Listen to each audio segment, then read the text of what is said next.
Reader response criticism encompasses various approaches to literature that explore and seek to explain the diversity and often divergence of readers' response to literary works.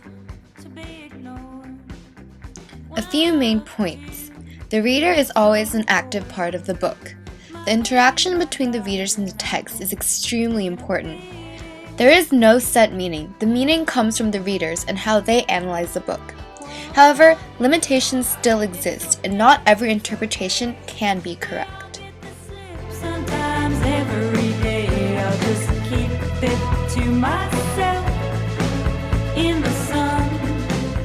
Here are a few things that it's not. Not one set meaning. Not the reader's interpretation does not matter.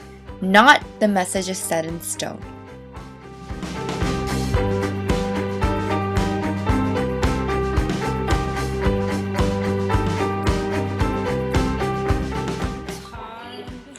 Some of the important people in relation to reader response criticism are Stanley Fish, Wolfgang Iser, Hans Robert Gilles, and Ian Richards. They all have their own views on reader response criticism on how readers read and understand literature.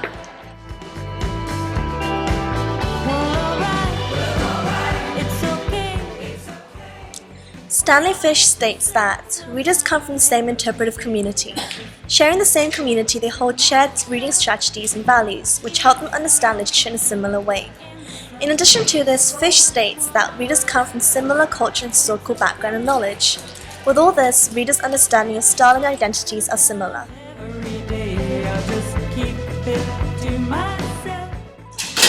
Summing up, this belonging of the same interpretive community thus forbids further external influences and thoughts when reading and understanding literature.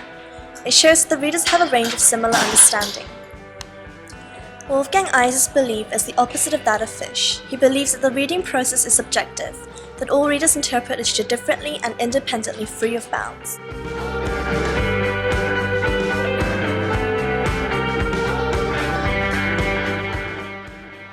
Hans Robert Gilles is the next important person for reader response criticism.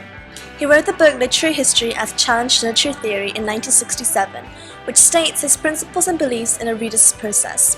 Hans Robert Gilles states that readers compare the literary work to other works, which is called the given horizon of expectations. He focuses on the artistic and aesthetic nature of a work.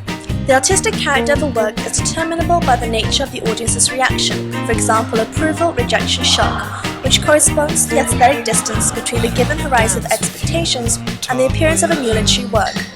If the literary work is new and there is a change of horizons, it is considered aesthetically valuable, called destruction of horizons. If there is a change, the work is said to be aesthetically distant. Thus, summing up this idea, literary work is a product of the reciprocal interaction of work and the readers, from whose experience it is inseparable. Even if I could hear what you said, I doubt my reply would be interesting for you to hear, because I haven't read a single book of yours, and the only film I saw, I didn't like it at all.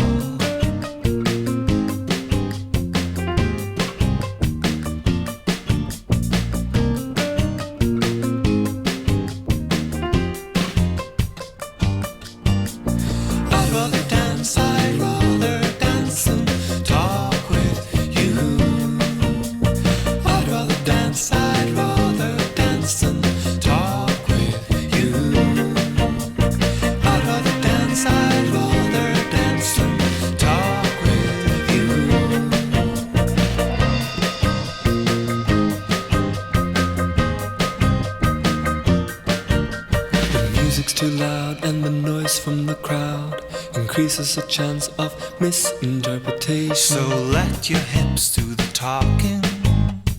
I'll make you laugh by acting like the guy who sings, and you'll make me smile by really getting into the swing. Getting into the swing, getting into the swing, getting into the swing, getting into the swing, getting into the swing, getting into the swing, getting into the swing, getting into the swing, getting into the swing, getting into the swing, getting into the swing, getting into the. I'd rather dance.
Here are the horizons of expectations for going after Cacciato.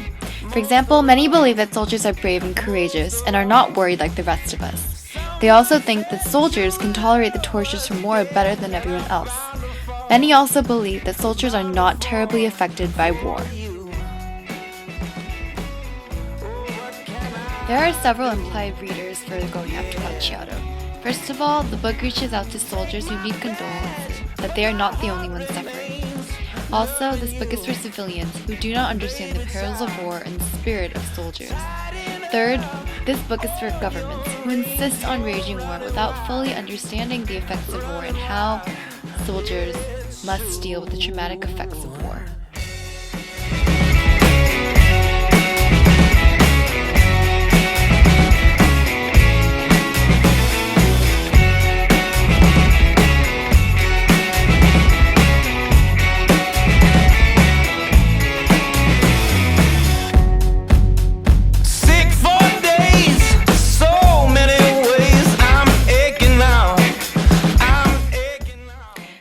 Of expectations for 1984.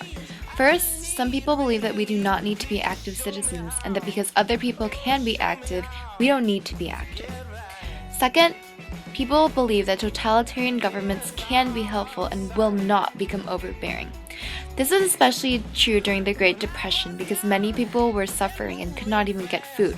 Thus, they turned to totalitarian governments who promised to provide food in return for total support. Third, we should always obey authority because they are right. Many people are afraid to question authority because they are afraid of being suppressed and because they automatically believe that authority is correct. Fourth, they believe that apathy works. And lastly, they believe that social classes are a necessary part of society and actually do good for society.